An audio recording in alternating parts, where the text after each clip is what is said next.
Hello everyone, and welcome to my Arizona PQ review or performance or postmortem, whatever you want to call it.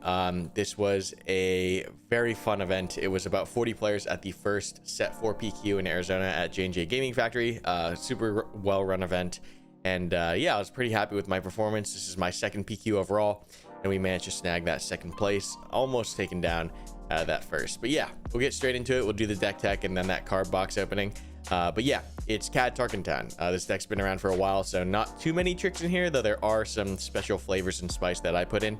I was on Leia for a lot of this set until recently when my friend blew me out with this deck and I just gave it a try and kind of fell in love with it. The deck just has a lot of interesting lines, a lot of tools in the toolbox, a lot of different ways you can play it. And I enjoy decks that have multiple game plans and ways that you can play throughout the round. So it was super cool as an event, well run, and yeah, let's just get straight into the deck tech. This is going to be ground, then space, then attachments, then events in cost order. So starting us off here, we've got 3 Greedos. This guy's just great into a lot of matchups, helps you go wide in the control because he only costs 1, helps you get the Mist Hunter trigger, helps you get the Underworld trigger off on the double ping turn on the Cad flip turn. Just super useful. I don't think you'd ever take this out unless you're going into another Cad or something that can ping pretty easy, because just having him as a 1-cost thing that you can maneuver, especially with McClunky, there's a lot of interesting things that you can do with Greedo. Just a solid card, as we all know, for a long time. Bazine, absolute all-star of the deck. I would never run anything less than 3. Just the ability to pull key cards out at the right moment, at the right time, being able to smuggle it out. Just an all-star card as well. Helps you rip out the ramp, help you hit the OBs and super laser blasts. It's just a super good card. You need 3 of these. Crafty's great into the mirror. It's also good into a lot of other decks where you need to actually keep a unit alive to swing. You can surprise strike this into Sabine or any 5-cost unit. It's just super sticky, and it does, you know, that extra 2 damage does matter on that first or second turn when you're trying to keep the board clear. Boba Fett, I think, underperformed for me. We're running 3 of. I think if anything, I'd cut 1 Boba out, but like Boba's still good for mirrors or into other Tarkintown decks because he's got that 5 health. But like you very rarely get the event off. He's just very slow like that. Usually he's getting dealt with, or you don't really get an opportunity to use the on attack. Though that being said, just the presence of the on attack when he's on the board can force the opponent to make interesting decisions to avoid the proc. But yeah, it's a solid card. I could see myself going down to 2, just mainly jamming this in ground heavy decks against ground heavy decks or against Tarkintown decks, but that's pretty much the use there. Forlom could not get enough of this guy. I think one of the learning things that I experienced this weekend was that never resource this guy. I think you will almost always find a use for a second Forlom. Always keep, 2 when you get them, mainly because it's important to get that Zuckuss trigger off. So I would probably keep duplicates if I draw him again. There's almost always going to be a use for him, even if it's just removing a unit that has leftover health. So super good. IGs perform pretty well. There's some pretty disgusting situations where that 1 ping on the when played and then the Cad Bane trigger like really does matter a lot to help ping a shield off and then finish a unit. I could see a world where we go down from 1 Boba Fett up to 3 IGs. I think 2's okay, but you could see if you can fit a 3. Just 1 Boba Fett pilot, mainly only using him as the pilot, unless you're going into overwhelming barrage like Piet decks. You can drop him on the ground. Don't really feel great playing him into Kira, so he usually comes out during the control matchups just because he gets hit by Fel, he gets hit by takedown. But yeah, in non-control matches, if you can get this to stick on a transport, 3 damage ping is a 3 damage ping. It's a lot, and a lot of decks can't deal with it because it's 2 from the effect and then 1 from the Cad Bane, and it's a lot. So just 1 of, because I never felt like I needed more than 1, and he always showed up at like a decently right time. Bosk kind of underperformed for me this weekend. I think it's just the matchups that I had. He never could stick around to do his effect. He was always usually cleanly removed after he got his ambush in, or sometimes not even played, just because 4-5 stat line, while it is good into some things, just dies into a lot of the 6 attack units like Poe or like Vaders that come out, or Mauls. So didn't really see too much Bosk. Zuckus, super good when you can get the 4-lob. Obviously, not much more needs to be said about that. Sticking him as a 5 on the board just feels a little awkward, just because he doesn't really do anything aside from being a 6. So sometimes you'll find the opportunity you're going to be able to do this, but more than often on the 5 resource turn, I feel like I'm doing multiple things to continue to keep the board clear. So 3 Cad Banes, staple, just a solid card. And then here's my spicy tech, Savage Opress. Now I run 2 of these in the main, and these guys are all-stars. I think not all-stars, but pretty high up there. Definitely just flat out won me 2 games alone, where I was able to just drop it on the board. He came in ready and swung to end the game, and there was no answer. A lot of people just weren't expecting it because this card never gets played, and this card solved. The reason I put this card in here was for 2 reasons. The first is I felt that this deck needed just a little bit more on the top end. Relying on 3 Cad Banes in a 50 card deck when there's so much hand hate and then removal is just rough. I just felt like if I had to resource one, or I hotshot blasted and one went down and smuggle, or I got hand hated one of the Cads, it just felt bad. So I knew I needed something else on the top end. But this also solved another problem I saw with the Cad, which was playing Cad dry, or not dry, but like as the first card on 7 feels scary, right? Because you can play the Cad, and then if they have an answer, then they can gobble them up. The plan is to so my allergies are killing me today, but the plan is to, going into the 7, is have some kind of board state, especially with your Cad leader flip, and then that way going into 8, you know, maybe they respond with something, but he doesn't die to anything aside from you know, fell the dragons or hard removal, and then also like a Quinlan Han, but he can't be luked, you know, not easily, at least if you're keeping the board clear and they have to dry drop it. The Luke will only get it to a 4/4. Even if he hits a 6/6, if there's nothing else on the board he can use to clear it with, it'll stick. But yeah, he's pretty sticky.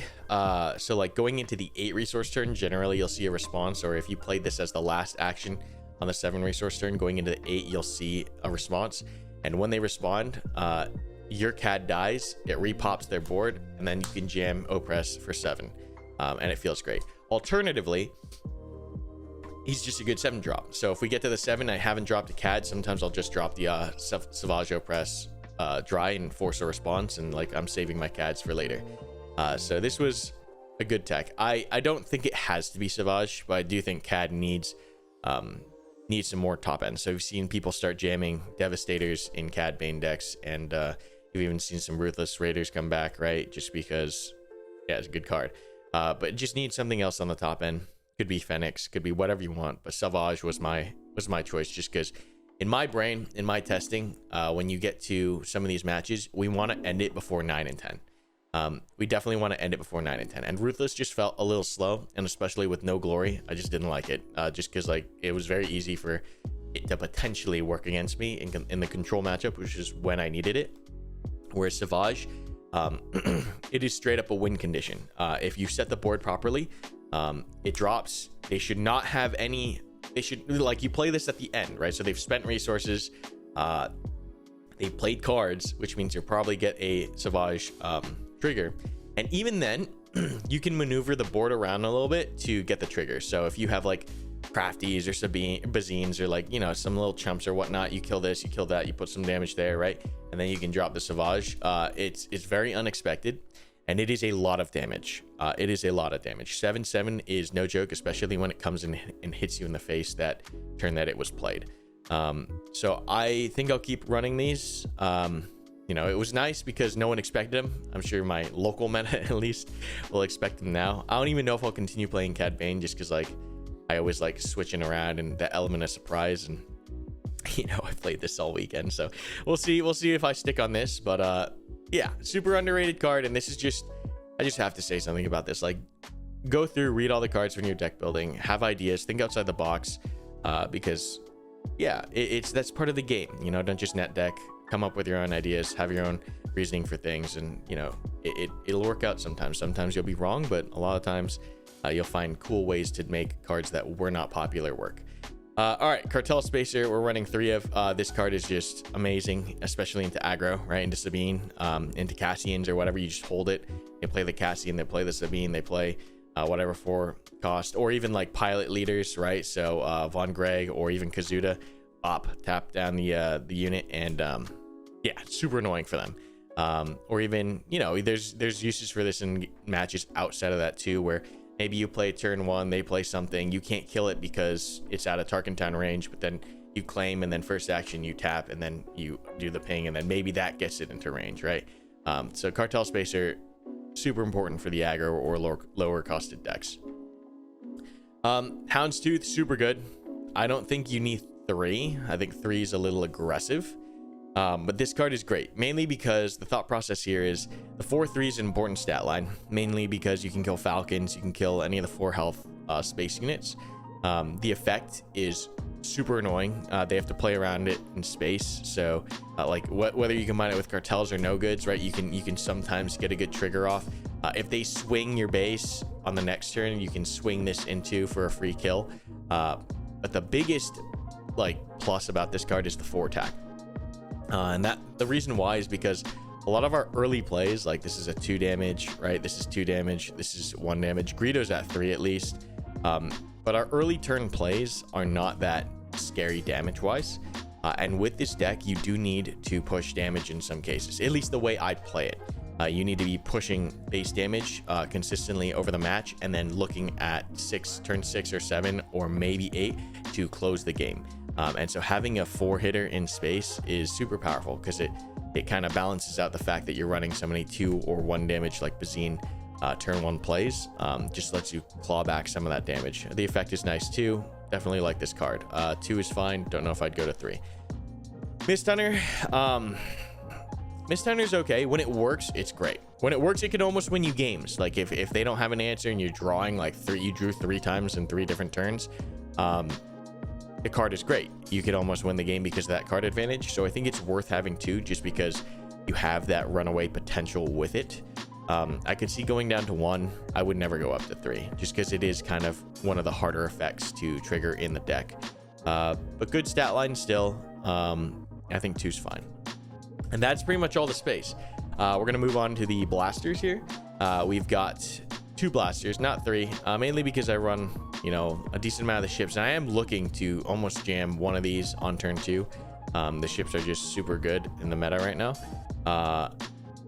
Just because like there's so many ground ambush things that happen, whether it's in the mirror or it's in the freaking or it's in you know, Kira's or in Sabine's. Like there's a lot of people that want to ambush on ground, so sometimes if you can just stick to the space and just keep pushing a lot of damage space and being very careful what you put on the ground, you can edge it a little bit better, so that, you know, those ECLs don't hurt as much, or those ambushes don't hurt as much and get too much value.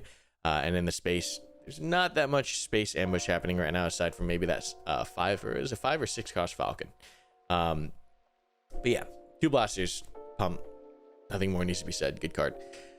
McClunky, you want to see this all the time, every time. This is definitely a VIP, MVP, GOAT, whatever you want to call it.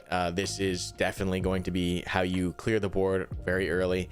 It's going to be how you rescue units that are you know, maybe entrenched or bountied from Bosk or perilous positioned. You can use McClunky to really reset that. You can use McClunky to essentially reheal your units, right? So you ambush in with Forlom or with Bosk. Maybe you can find a McClunky to pop it up. Reaching 4 damage with this thing is gnarly. If you can keep an open board state, it means it's a Kira kill. If you can keep an open board state for 1, which is nuts. You can multi-kill, right? You can kill 2 cards with it if you get the ping damage right and you sequence correctly. Yeah, this card is sick. Like there's a consideration to run Jabba's just to find McClunkies in my brain right now. Just because this card is so pivotal in so many matchups.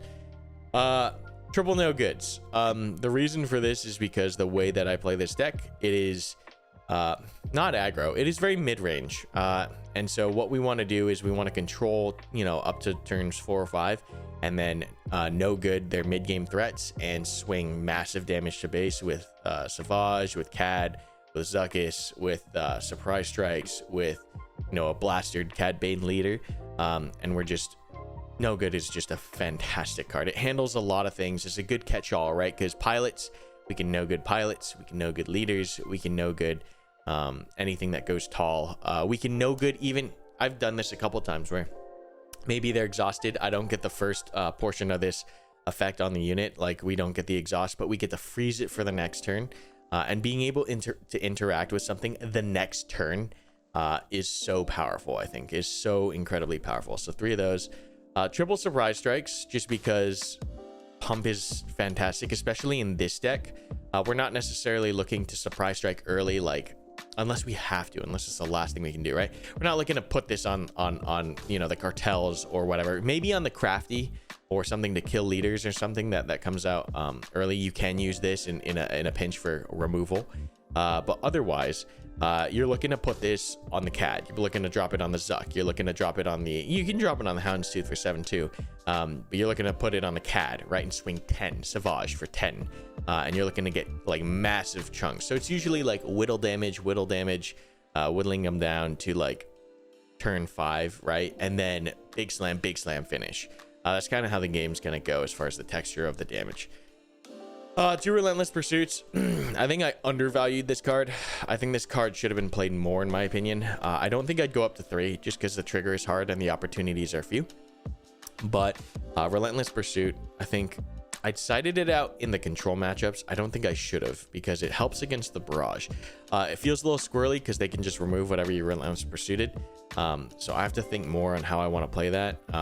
But I think I need to play this card more. I think I just feel it feels a little too high risk, high reward for me, that I kind of get squirmish playing it. But I think there's sometimes I just need to jam this, especially on Cad leader. I think it's fine. And giving, you know, my unit shield to block barrages or Vader or Maul ambushes. I think I need to rethink how I play this card. But 2 feels good. I don't think I'd go up to 3. And then we run 2 Waylays in the main, and these get resourced, like I say, 90% of the time, just because a lot enter the battlefield or when played effects, like you don't really want to waylay those back into the hand. But what we are looking to waylay are crates, right? So if the game ever goes late, waylay the crate. We're looking to waylay sentinels out of the way. We can waylay certain piloted stuff out of the way, right? So like TIE Bomber Vader, at least we have an answer here, right? Because there's no upgrade removal in the deck. The way we deal with big, tall units is hopefully No Good, Waylay. We can capture those as well with the Relentless. But Waylay is just a nice feel-good catch-all. And if games go late, generally that's when I'm playing this. It's like, oh, they play Devastator, Waylay. Oh, they play Avenger, Waylay. They play something big, right? And we Waylay it, we play more cards, and we're trying to finish the game. So mainly just as a way to clear the field for our finishers or to react to pilots. It is also decent into lurking ties, right? Because you can bounce lurkings. You can't capture or damage them. But yeah. So that's the main. Those are, like I said, the only changes I'd make is rethink how I play Relentless Pursuit. I think I'm undervaluing this card. I sided out too much. I think I should be playing it more. Triple No Good is just too good. Let's see, what else would I do?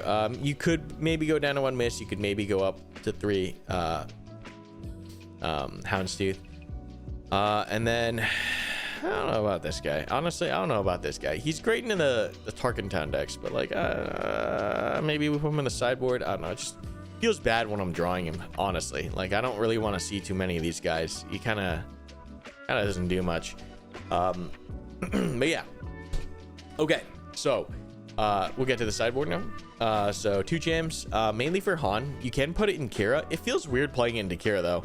I don't know why, but it just feels like it messes up my curve or my turn, or how I want to sequence. I think because like I'd rather play a 4-lom. Honestly, like I might even rather Jabba, right? Search for a McClunky to kill the Kira. I don't know. I'm thinking out loud. Kira's the hardest matchup, which is why I'm thinking about how we play that. I think Jabba's not a bad option. Okay, so 2 jams Han for Han and Kira. They're okay. I didn't play any Hans during my weekend, so I only played Kira's. I maybe got this off once or twice, and it feels okay. It feels okay. It just doesn't feel like definitively good. Strange. I have to think more on that. Triple lurkings mainly for Kira.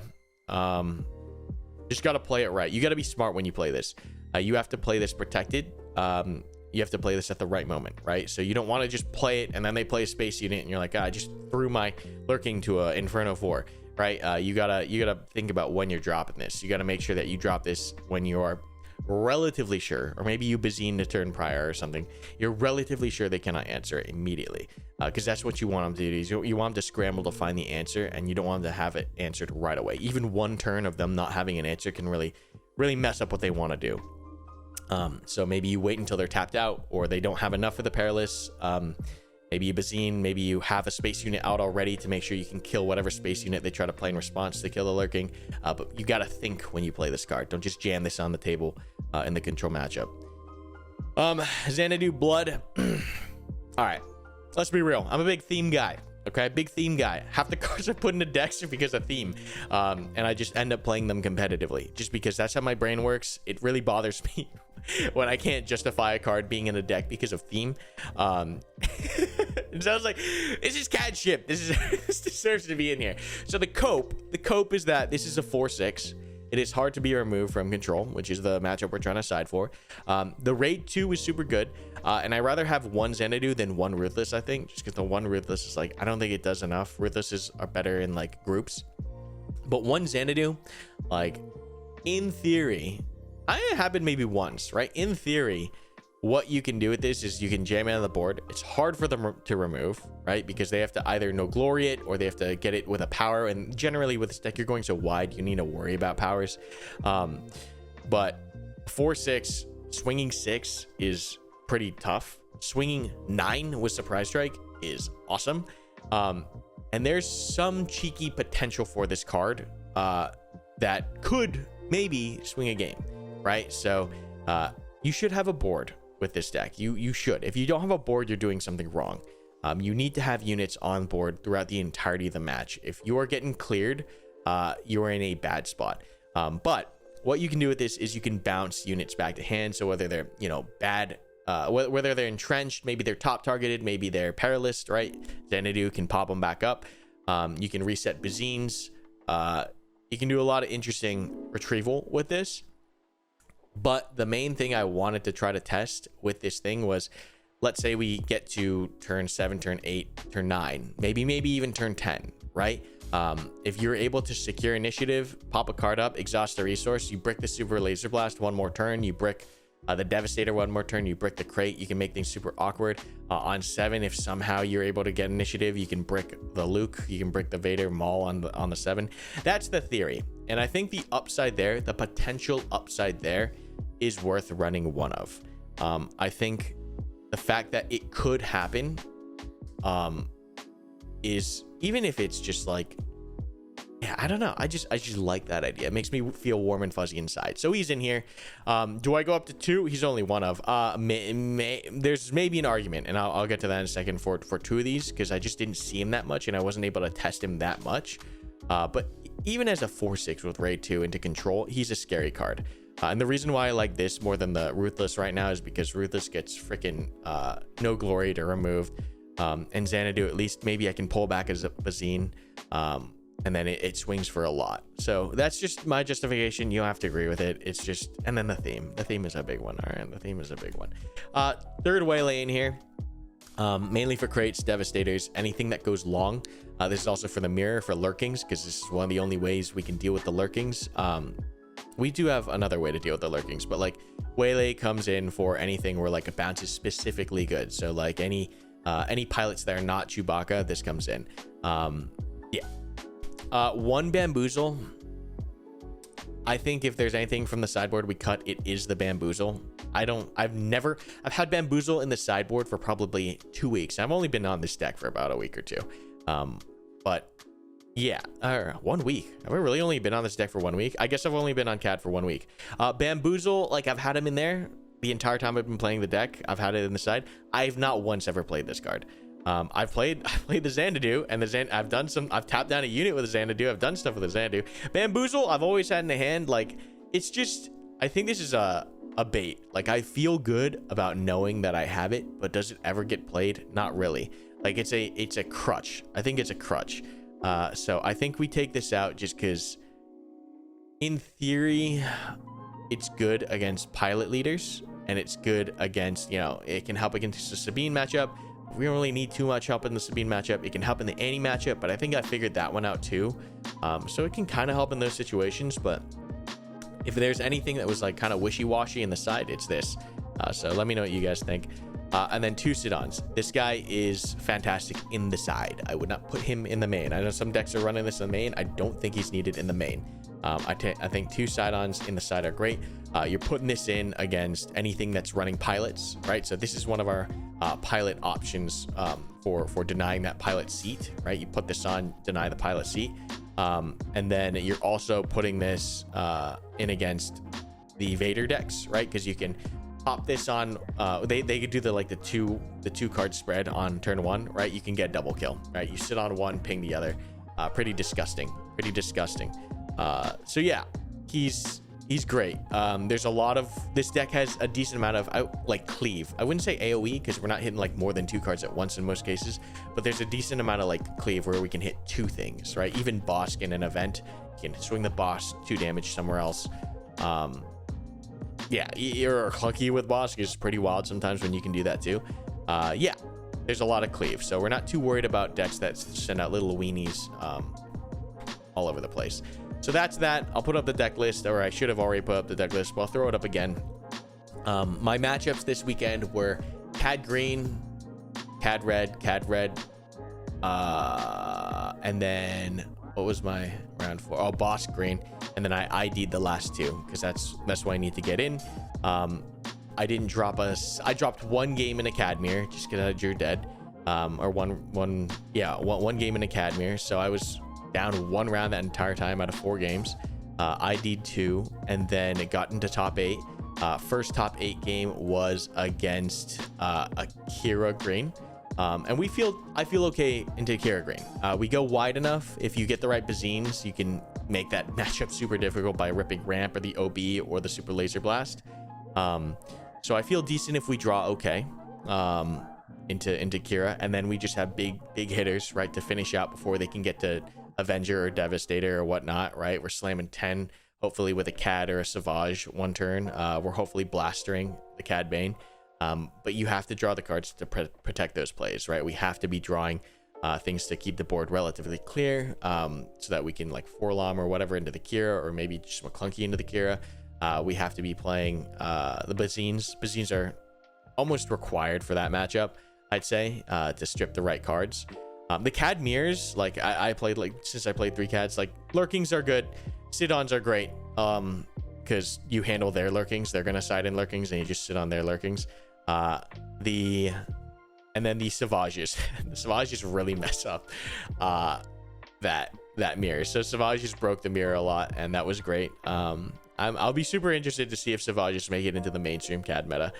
And then what else happened? So Kira Green 2-1 he took one. I think he took 1 game off. Yeah, he took 1 game off me. And then we went to semifinals, which was with Anakin Blue. Shout out to Daniel, super good player. He just drew dead game 2, so I 2-0'd there pretty handily, just because tough draws, super tough draws. And I had pretty decent draws the entire night. And then we get to the finals, into another Kira Green.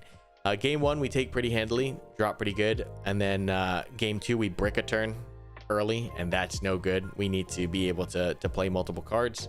And then game 3, and I lost that game because we just couldn't get on the board fast enough.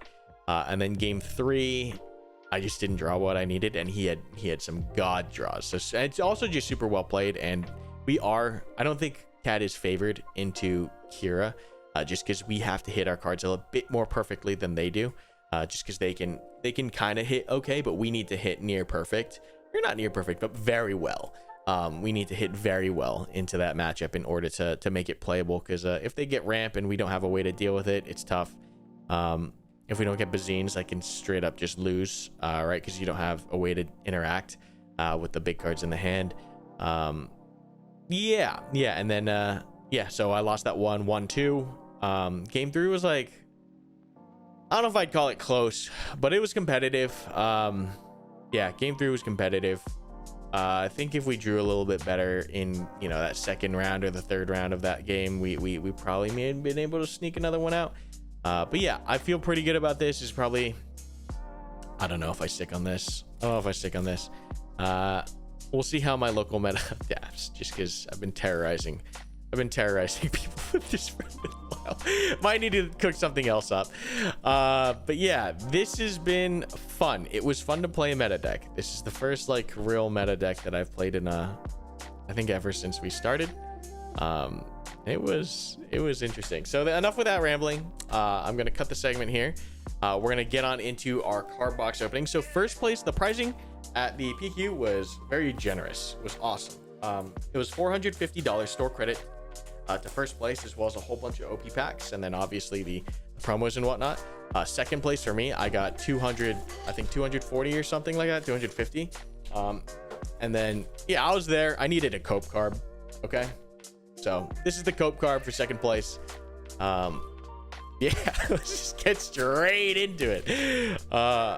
So what are we looking for? We're looking for a serialized, yeah, and then hopefully finish out. I'm still missing some prestige foils to finish out my collection. Big collector. So yeah, that's what we're looking for. I'm gonna try to do a better job of organizing these as I put them down this time. Need that IG, I think. Prestige foils over here. Okay,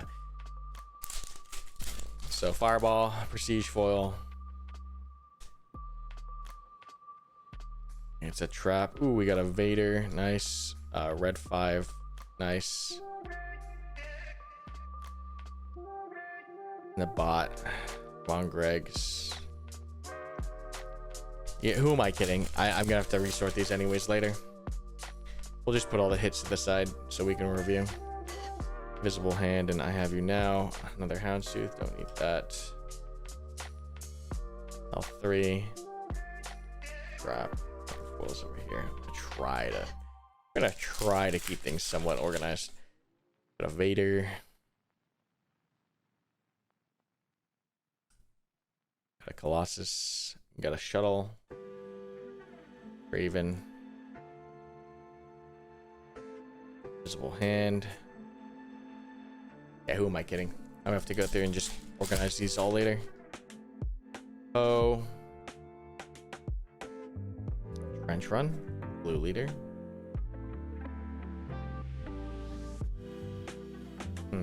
No rare hyperspace in this one.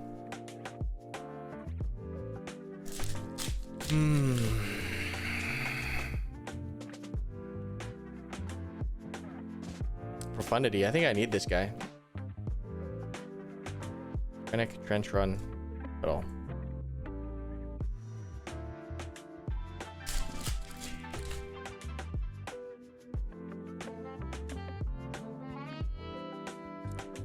Falcon.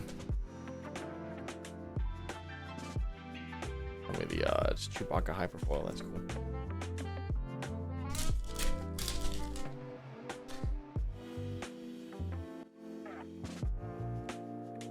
Radis Mist Hunter. Needed that actually. Nebula Ignition. Shoot Down and Tam. 4 packs left here.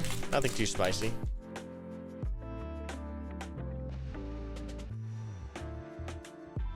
Lightspeed, Gold Leader, Scramble Fighters. Ooh, we got a Trench. Got Trench Showcase. I like this showcase art, but I think he's only going for $50, which is fine because I used store credit to buy this thing. And we got a showcase. I'm happy with that. I'm happy with hitting the showcase. Trench is cool. Big Clone Wars fan, so like, yeah, happy to see that. Happy to see that. Nice. A Radis. They hate that ship. Aggressor, Houndstooth.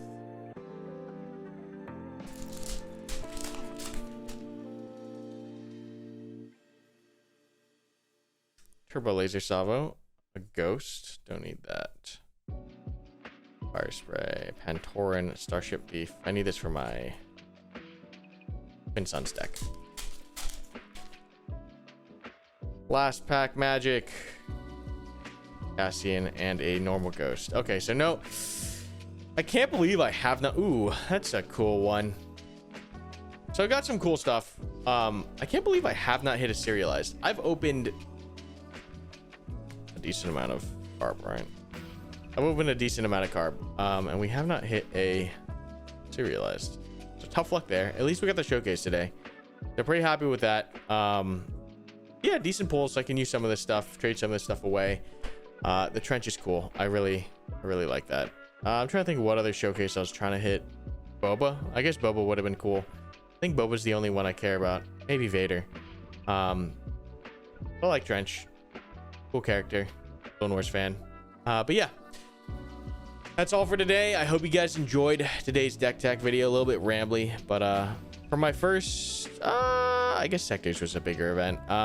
Yeah, for my second PQ, pretty happy with my performance. I'll be going to a couple more PQs, seeing if I can take it down for a day one buy. But yeah, thanks for watching, guys, and I'll catch you in the next one.